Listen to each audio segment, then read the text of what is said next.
Hello students, I am Himanshu, your tutor.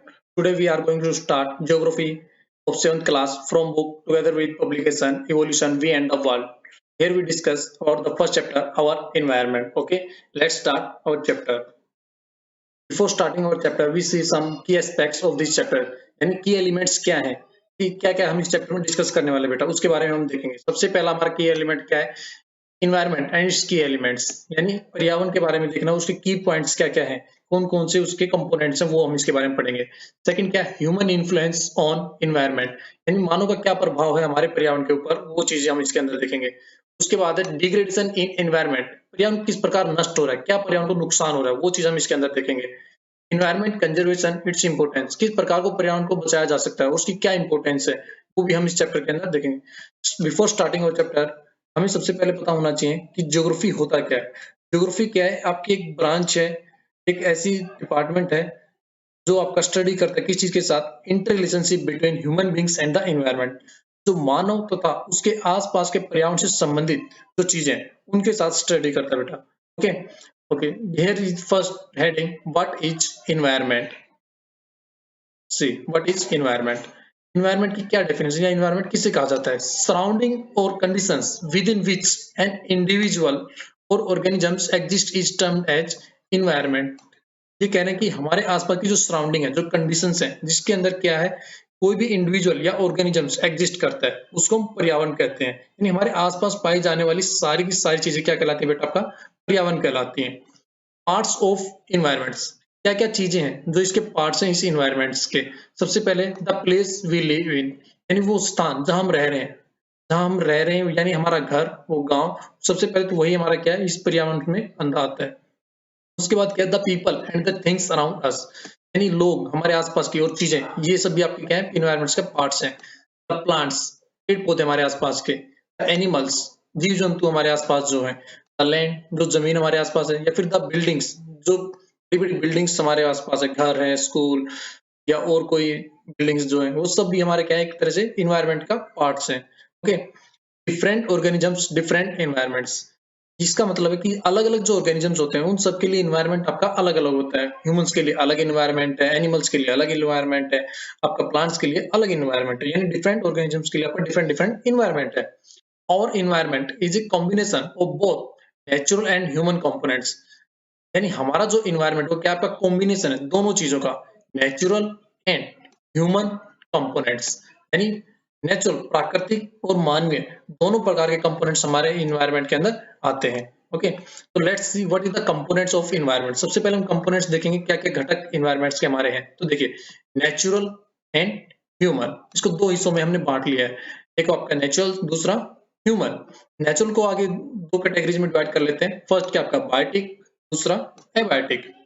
Human को भी हम दो हिस्सों में कर लेते हैं, एक ह्यूमन बींग्स यानी प्राणी मनुष्य, दूसरा ह्यूमन मेड्स यानी इंसानों द्वारा बनाई गई चीजें। तो बायोटिक में क्या क्या चीजें आती है, देखिए बायोटिक्स में आपकी ये है जो चीजें यहाँ दी गई है, लिविंग थिंग्स यानी प्लांट्स वगैरह, एनिमल्स वगैरह, बैक्टीरिया, फंगस एक्सेट्रा, ये सारा आपके क्या आते हैं, बायोटिक्स में आते हैं, जिनमें जीवन होता है। उसके बाद कुछ एबायोटिक्स होते हैं, non living things, water, soil, air, minerals, light etcetera, ये हमारे क्या है, आपके एबायोटिक्स हैं। ह्यूमन मेड्स में क्या आता है आपके, जैसे ब्रिज हैं, रोड्स हैं, बड़ी बिल्डिंग्स हैं, ये देखो, ठीक है, यानी मानव द्वारा बनाई गई चीजें आपकी सारी किसमें आती हैं, ह्यूमन मेड इन्वायरमेंट में आती हैं।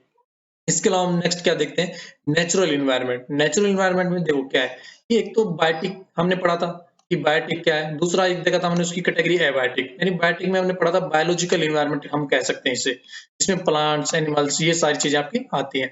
एक हमारे पास है फिजिकल इन्वायरमेंट, एबायोटिक, इसके बारे में सबसे पहले हम डिस्कस करेंगे। एबायोटिक इस फिजिकल इन्वायरमेंट में क्या आता है, ये देखिए, लिथोस्फीयर लैंड, जिसे हम लैंड भी कहते हैं, ठीक है, हाइड्रोस्फीयर जिसमें हमारा वाटर पाया जाता है, एटमोस्फीयर जिसमें एयर पाई जाती है, इन तीनों के बारे में हम यहाँ पे डिस्कस करेंगे। तो ये देखिए, एक छोटा सा डायग्राम आपको यहाँ पे दिया गया है, इस डायग्राम को ध्यान से देखिए, ये लिथोस्फीयर बनाया गया आपका कंप्लीट, यहाँ पे ये आपका एटमोस्फीयर है, यहाँ पे आपका ये हाइड्रोस्फीयर है, इन तीनों के बीच में ये देखिए ध्यान से, यहाँ पे ये आपका क्या है, बायोस्फीयर है, ये सारा का सारा आपका क्या आता है यहाँ पे, बायोस्फीयर, यानी इन तीनों का जो नैरो जोन है ये आपका बायोस्फीयर में होता है, यानी तीनों के अंदर कॉमन है।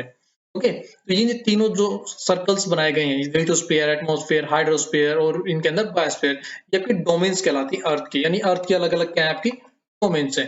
इन सब में हम सबसे पहला जो डोमेन है उसके बारे में बात करेंगे, लिथोस्फीयर के बारे में। लिथोस्फीयर में क्या है देखिए, यानी हमारी अर्थ का जो आउटर मोस्ट सॉलिड लेयर जो होती है, हमारी अर्थ की जो आउटर मोस्ट हार्ड जो लेयर है, सबसे टॉप लेयर जिसपे हम रह रहे हैं, वो क्या कहलाती है आपकी? लिथोस्फीयर। ओके, क्रस्ट जिसे हम बोलते हैं, आपने सुन पढ़ा होगा पिछली कक्षा में क्रस्ट के बारे में, यानी हमारी जो पृथ्वी की सबसे ऊपरी जो परत है क्रस्ट, उसे हम किस में काउंट करते हैं? आपका लिथोस्फीयर में। देखिए यहाँ डायग्राम में देखिए, ये हमारी अर्थ के अलग अलग पार्ट्स हैं, ये कोर है, ये आपका मेंटल है, ये आपका क्रस्ट है। तो इसके अंदर देखिए आप ऊपर ये जो चीज है लिथोस्फीयर आपका दिखाया गया है, ये जो पोर्शन आपका सारा, ये आपका क्या है? लिथोस्फीयर में आता है बेटा, ठीक है। यानी उसके ऊपर आपको ओशियंस हो सकते हैं, माउंटेन्स हो सकते हैं, ओके, यानी महासागर भी और आपकी धरातल भी, दोनों इसके अंदर आ जाते हैं, ठीक है। ये आपका क्या कहलाता है? लिथोस्फीयर कहलाता है। और इसके अलावा क्या है? Most of it covered with soil layer of varying depth, कह रहे मोस्टली जो लिथोस्फीयर है वो आपका सोइल से कवर्ड है बेटा, और जिसकी क्या डेप्थ अलग अलग है, यानी मोटाई उसकी अलग अलग जगह पे अलग है। कहीं माउंटेन से तो ज्यादा मोटाई है, अगर कहीं पे समुद्र है तो वहां पे उसकी मोटाई कम है, सागर के अंदर, ठीक है। इरेगुलर सरफेसेज है इस लिथोस्फीयर की।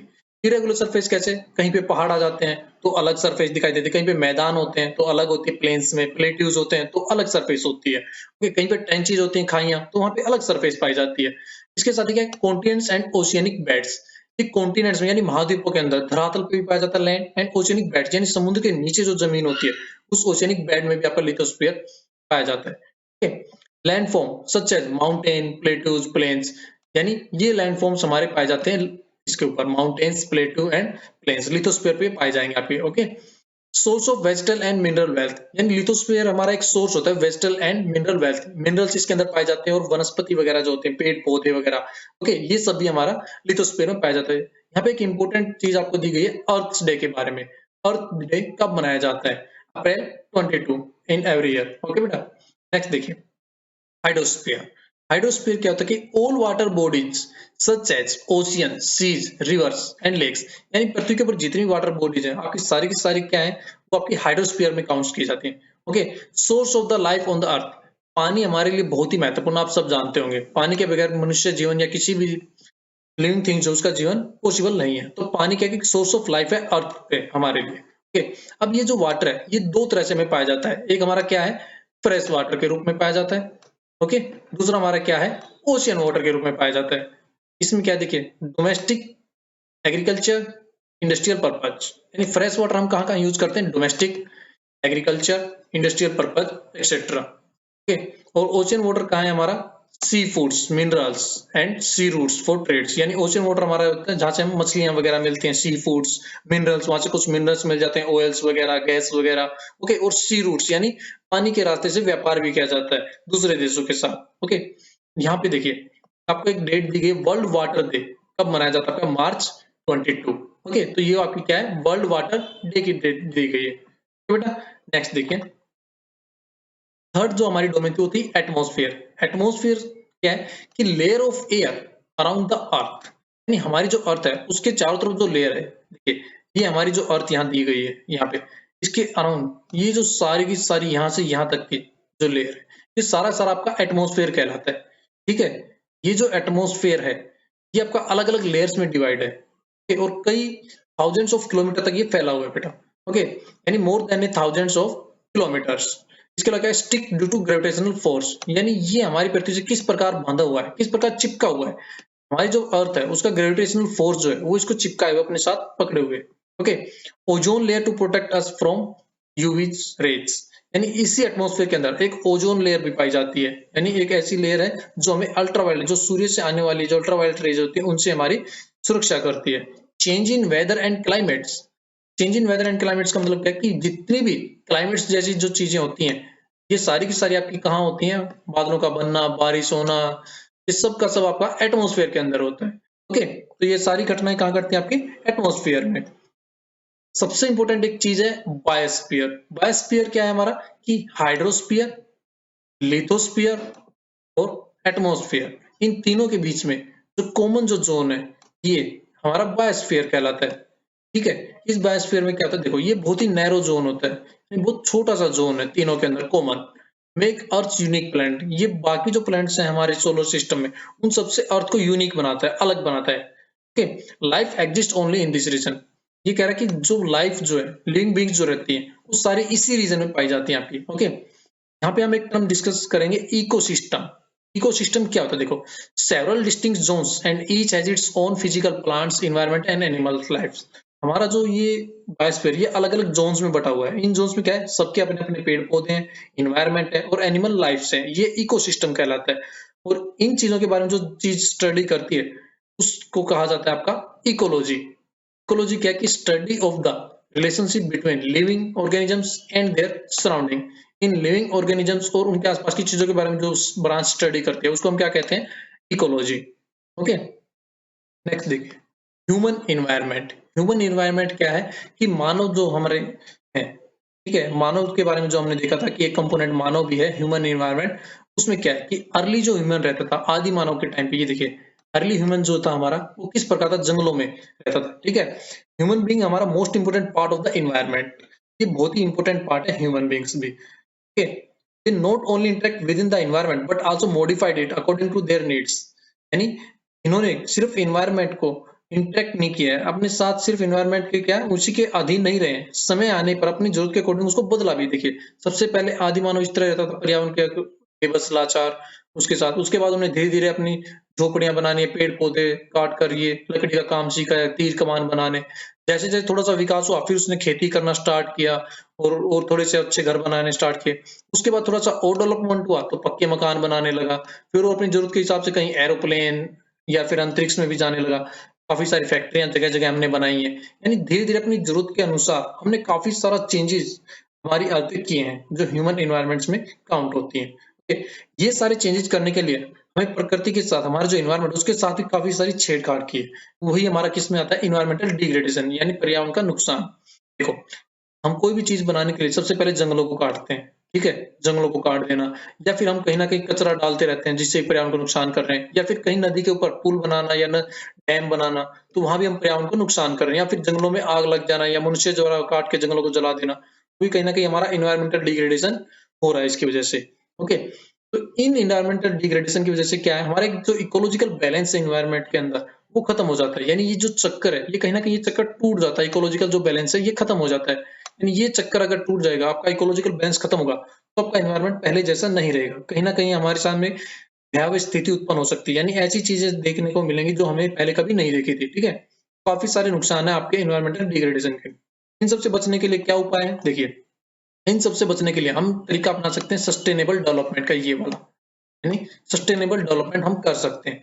सस्टेनेबल डेवलपमेंट में क्या है कि हम चीजों को इस प्रकार से यूज करें कि हमारी जरूरतें भी पूरी हों और आने वाली पीढ़ी जो हमारी है, फ्यूचर जनरेशन, उसके लिए भी कुछ हम बचा के रख सकते हैं। यानी सोशली अच्छे से यूज करें, इक्विटेबल हो सबके लिए, इकोनॉमिक हो, वायबल हो, वेरिएबल हो और इन्वायरमेंट का भी नुकसान ना पहुंचे। इन सब चीजों को अगर हम ध्यान में रख के अगर अपना विकास करेंगे, अपना डेवलपमेंट करेंगे, आगे बढ़ेंगे, तो वो कहलाएगा आपका सस्टेनेबल डेवलपमेंट। और यही आज की डिमांड है। ओके, हमें यहाँ पे एक छोटी सी इंफॉर्मेशन दी गई, people who made the differences, यानी वो लोग जिन्होंने डिफरेंस की क्रिएट किया, यानी एक तरह से अपनी अलग पहचान बनाई है। तो यहाँ पे एक केनियन इन्वायरमेंटलिस्ट हैं, इनका नाम दिया गया है वांगरी मथाई। ओके, ये इन्वायरमेंटलिस्ट क्या है कि इन्होंने नोबेल प्राइज विनर किया है, जीता है 2004 में। फाउंडर्स हैं केनिया ग्रीन बेल्ट मूवमेंट की, वहां पे इन्होंने ग्रीन बेल्ट मूवमेंट चलाया था।